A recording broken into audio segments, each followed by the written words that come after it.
В 1953 году приказом Амгинского районного отдела народного образования за номером 122 от 28 августа 1953 года была основана Амгинская семилетняя школа. Она стала первой русскоязычной школой в Улусе. В 1959 году школа получила статус восьмилетней, а с 1989 года – средней школы. В настоящее время в образовательном учреждении учатся 509 учащихся, работают 52 педагога. В школе реализуется программа «Школа. Старт к успеху». Именно эта программа дает мощный толчок в освоении новой системы золотых стандартов. Это дает для раскрытия творческого потенциала детей. В школе сейчас реализуется программа «Ансамбль школьного». У нас есть хор школьный, у нас есть договор с детской школой искусств. Реализуется программа «Музыка для всех». По направлению шахматы у нас есть клуб шахматный имени Ивана Николаевича Артемьева «Бастион». По спортивному направлению у нас отдельно есть спортивный клуб «Прометей». Там у нас идут интенсивные тренировки по баскетболу. Кроме этого, по техническому направлению, по творческому направлению у нас есть отдельная мастерская технического творчества, есть ювелирная мастерская, руководитель Портнягин Семен Петрович. И вот основное школьное направление – это раскрытие творческих талантов детей. В год наставника-педагога в основном это направление работы по развитию учителей, по развитию педагогов. Здесь у нас система выстроена, это наши школьные мероприятия в рамках «Учитель года», в рамках педагогических мастерских, постоянно действующих семинаров. Кроме этого, мы с этого года начинаем 3 школы. Майская школа и Чапчелганская школа объединились, 3 русскоязычные школы Амгинского района. И сейчас у нас сетевое взаимодействие, диалог. В рамках этого диалога мы каждый месяц проводим совместные мероприятия для учителей. Несомненной гордостью школы являются те учителя, которые работают тут уже на протяжении многих лет. Они являются флагманами всей системы образования школы, передовыми педагогами и наставниками для молодых учителей. Так, одной из них является Елена Владимировна Суханова, которая работает в школе вот уже 43-й год. Свою педагогическую деятельность Елена Владимировна начала в 1980 году в городе Нирнгри в средней общеобразовательной школе номер 1. А в 1981 году она вернулась в родную Амгинскую 8-летнюю школу, в которой работает по сей день. Елена Владимировна является отличником образования Республики Саха-Якутия и обладательницей знаков «Учитель ученических признаний Республики» и «Учитель учителей Республики Саха-Якутия». Я родилась и училась, закончила школу в Амге. Вот поэтому эта школа моя родная школа. И если считать годы учебы моей в школе и годы работы, то это получается почти, даже больше, чем 50 лет я связана с нашей родной школой. После окончания школы, у нас тогда была 8-летняя школа, мы учились все в средней школе, которая теперь школа номер 1 имени Короленко. В 1976 году, после окончания школы, я поступила сразу в Свердловский государственный педагогический институт, город Свердловск, который сейчас переименован в город Екатеринбург. Мы туда поехали с моей одноклассницей Любой Прохоровой и вместе учились на отделении учителей начальных классов. Я очень благодарна преподавателям этого института, потому что то образование, которое мы получили за эти 4 года, оно помогает мне и до сих пор. Я вспоминаю слова преподавателей, как они нас учили, что главное в школе. И помню, когда мы учились на 3-м курсе, у нас был урок такой политэкономия, и на экзаменах учитель спрашивал: вот вы не посетили там 2 лекции. И почему? Я сказала, что мы были на практике в школе. Он говорит: что для вас важнее, школа или лекции мои? Я ему сказала честно, что для меня важнее, конечно, школа. Ну и вот так получается всю жизнь, что для меня в жизни на первом месте стоит школа. Как бы если учитель любит свою работу, то у него семья отодвигается на второй план.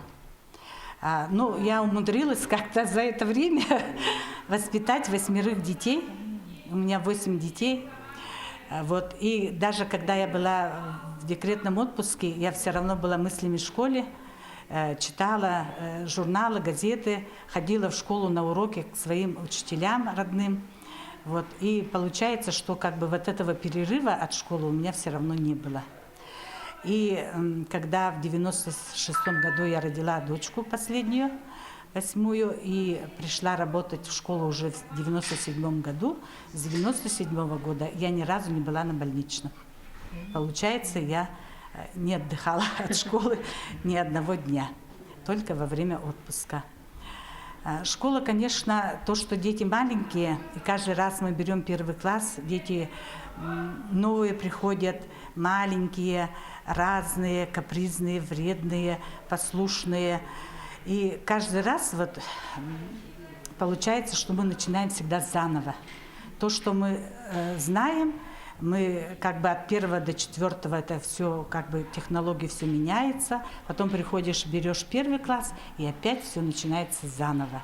И поэтому, наверное, учителя начальных классов душой всегда молоды, потому что мы всегда с маленькими детьми. Ну, в школе тоже, конечно, работа трудная.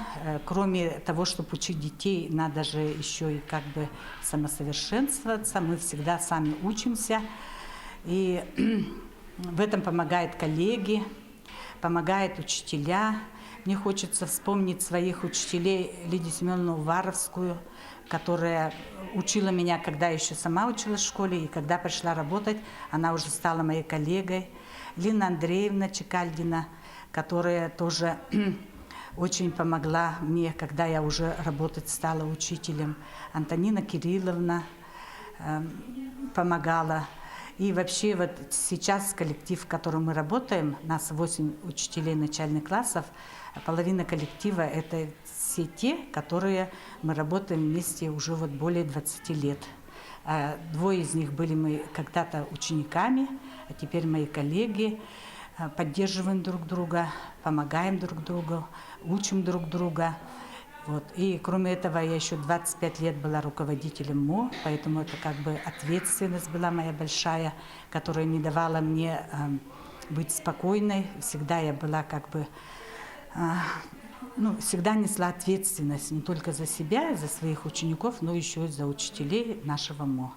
Вот. Это тоже мне помогло, потому что отвечать за других, самому же тоже надо соответствовать.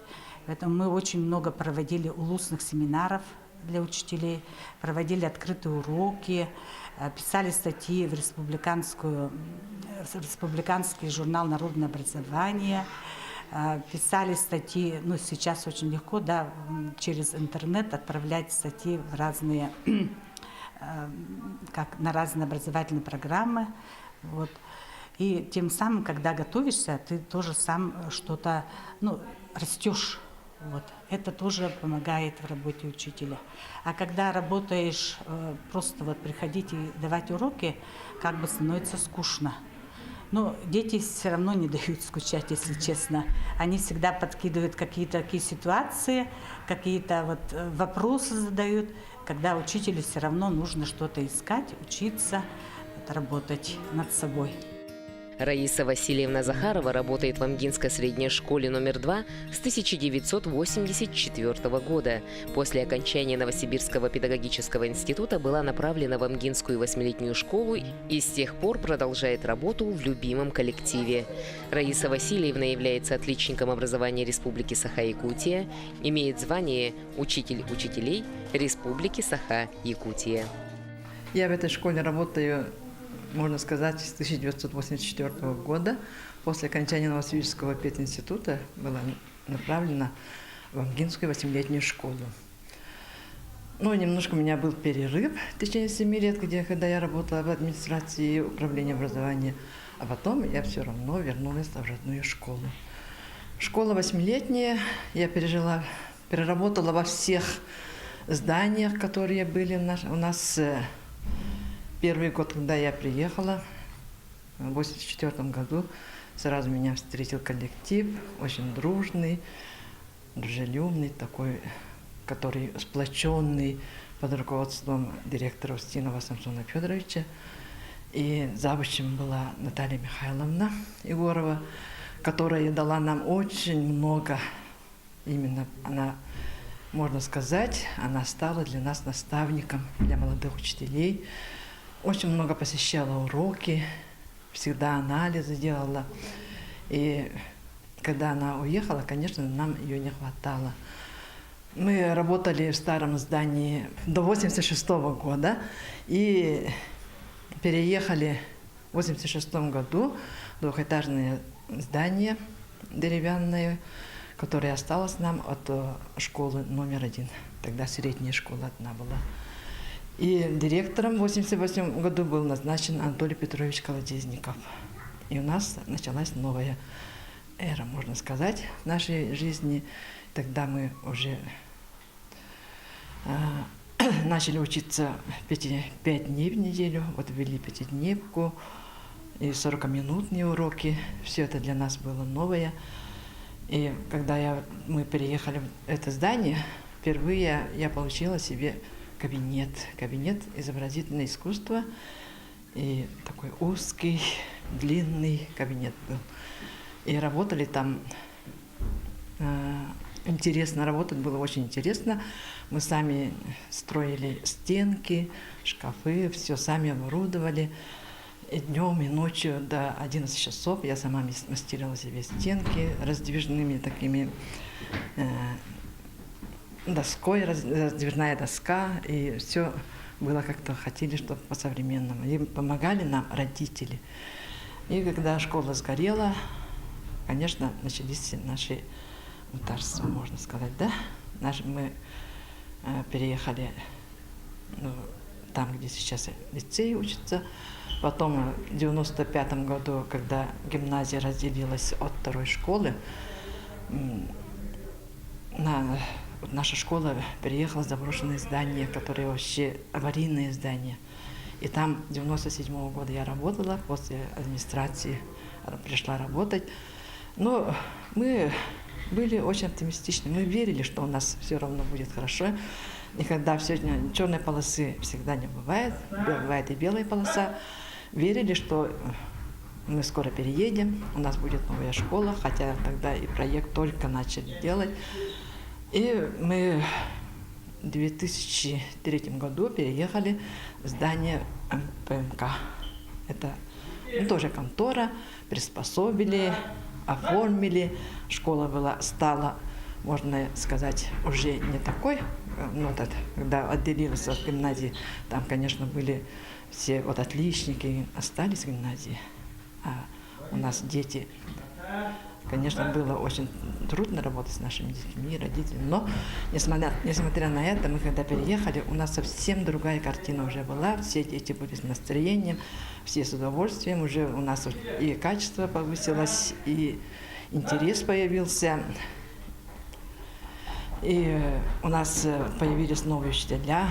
Вот Афанасий Иванович Слепцов, он пришел к нам с гимназии, по информатике уже новое было, по физике очень хорошо он учил. И тогда у нас появились первые лауреаты на «Шаг в будущее». У меня первыми лауреатами «Шаг в будущее» архитектура и дизайн были Баишев Коля, Расторгуев Вова. С удовольствием работали ребята, вообще они безотказно, с удовольствием занимались, стали республикой тоже лауреатами по «Шаг в будущее». Несколько лет работали, участвовали. И у Афанасия Ивановича Ивановы, братья Илья и Аркадий, они до международного тура пошли. Также Раиса Васильевна заведует школьным музеем. Она сама вместе с учителями собирали архивные материалы, экспонаты и создали такой замечательный музей. Музей истории школы имени Марии Алексеевны Широких. Конечно, школа должна иметь свою историю, где-то должна хранить. И в 2014 году мы посоветовались и с учителями, и стали собирать материал. Весь материал мы собрали у наших учителей, которые здесь давно работают, даже молодые учителя. Все из дома, все старые вещи приносили. И именно мы открыли в 2014 году музей, школьный музей, именно истории школы. Ну, ничего дальше мы трогать не стали, мы именно историю школы взяли. Поэтому, конечно, тут экспонатов не очень много, но очень много материалов, ценных материалов, которые передали родители наши нам. И наш музей носит имя первого завуча школы 8-летки Шоких Марии Алексеевны.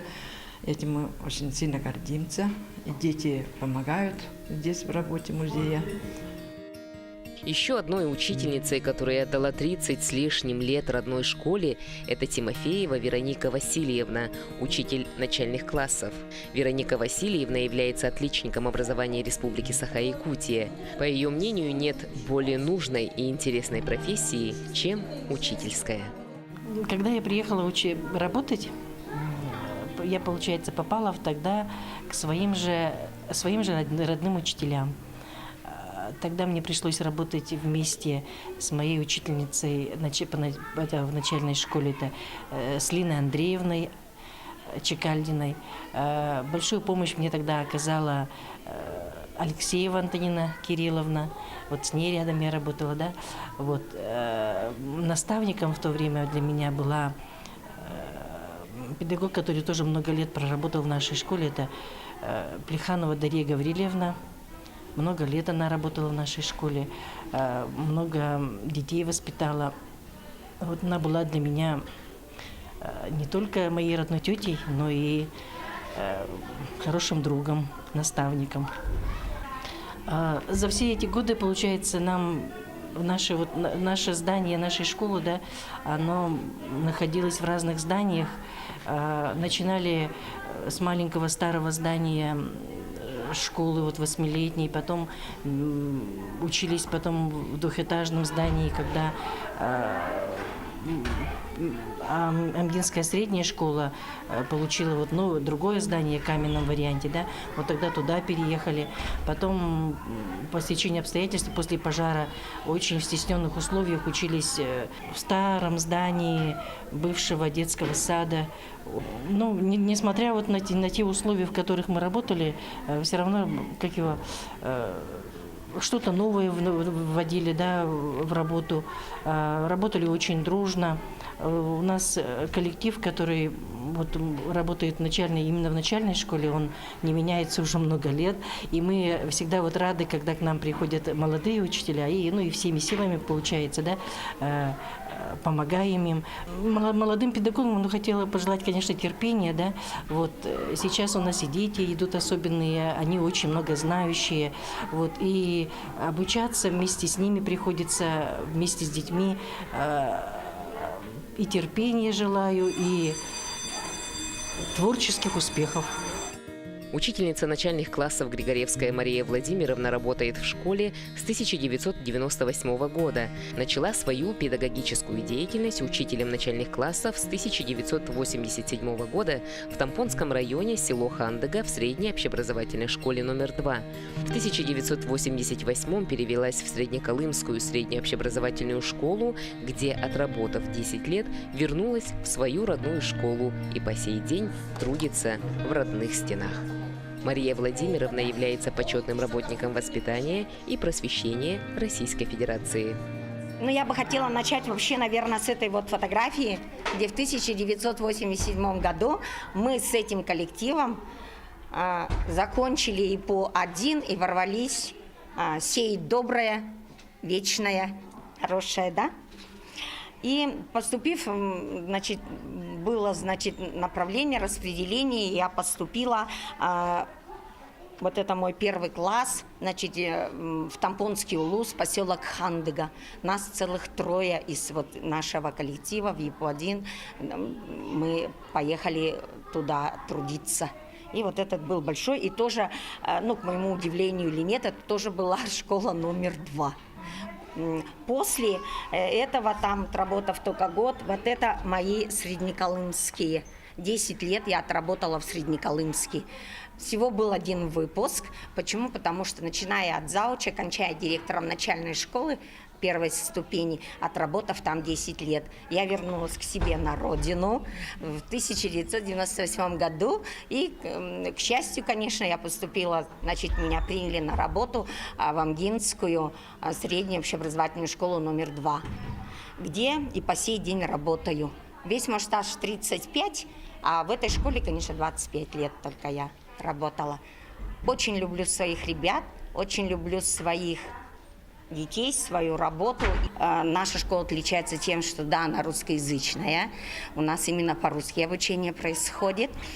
И есть свои те, ну, как сказать, истоки, наработки. Мы, действительно отличаемся. Вся наша воспитательная работа по начальным классам идет по нашему марафону знаний. Этот марафон знаний, он у нас уже, значит, лет 10, и в этот раз с новыми введениями, с новой волной мы очень хорошо перестроились по трекам «Орлята России».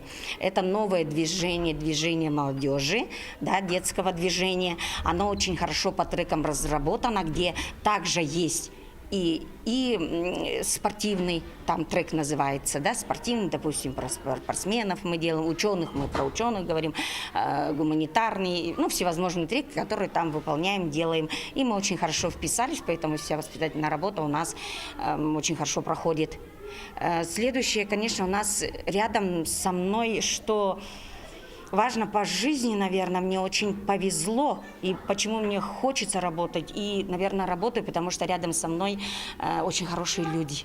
Люди, которые всю жизнь как-то меня поддерживали, помогали, трудились. Люди, которые у каждого по начальным классам, от каждого учителя есть своя та изюминка, которую каждый у кого-то другого принимает и берет. Когда, наверное, придя в эту школу, да, наставник, сразу были, наверное, у меня наставники, те, которыми мы всегда гордимся, и в сердце они остаются, хотя уже ушли, это Уваровская Лидия Семеновна, с ней, да, мы, очень много учились, потому что шли в параллели, и, конечно, мне вот этот, опыт, который ей передан мне, он дальше как бы продолжается, несется, и память о ней осталась, как бы на всю вот эту жизнь. Очень многие моменты вспоминаются и по технике ведения урока. Пусть даже это столько времени прошло, и сейчас мы другим, но все равно умение, наверное, строить свою работу и такое, как в детях воспитывать это чуткость, доброта, внимание, отзывчивость, оно, наверное, останется навсегда. И хотя сейчас у нас поглотила, техническая, конечно, да, сфера, мы все как-то обращаемся к этому, в случае чего, то в YouTube залазим, то в интернет, в интернет там техника. Но живое слово учителя и рядом человека, мне кажется, это останется навсегда. Это важно для наших сейчас детей. Вот такие преданные своему делу учителя работают в Амгинской школе номер 2. И все они щедро делятся своим опытом с молодыми педагогами, являясь истинными педагогами-наставниками. Наставниками становятся не сразу. Каждый человек в любом деле становится умудренным опытом постепенно, пополняя копилку знаний, приобретая все новые качества, развивая свои способности. Учитель-наставник для молодого педагога – это как первый учитель для первоклассника. Это тот, кто направляет в правильный путь. Это тот, кто формирует безукоризненную и квалифицированную личность. Он всегда будет примером для молодого поколения. В эту школу я пришла в 2011 году учителем начальных классов. У меня были 4-е выпускные классы. В эту школу я пришла после окончания университета. И до этого я училась в Якутской педагогический колледж номер 1. Но в эту школу с 2011 года работаю. Там у меня поначалу учительской деятельности, конечно, были трудности, как молодой педагог, учитель. И мне очень хорошо помогали мои коллеги, мои наставники. Это Григорьевская Мария Владимировна, Суханова Елена Владимировна, Тимофеева Вероника Васильевна. И они очень долго проработали в этой школе и до сих пор работают. И могу к ним обратиться за любой помощью, по любым вопросам. Ну и методическую помощь мне тут оказывали Светкова Светлана Леонидовна. Но в этой школе очень хорошо, коллектив очень хороший, дружелюбный, всегда идут тебе на помощь. Да, учитель – это не профессия, это образ жизни, это судьба. И овладеть ею дано далеко не каждому. Ведь именно учитель зажигает в сердцах детей огонь желания познать окружающий мир, захотеть изменить его, сделать себя и окружающих лучше.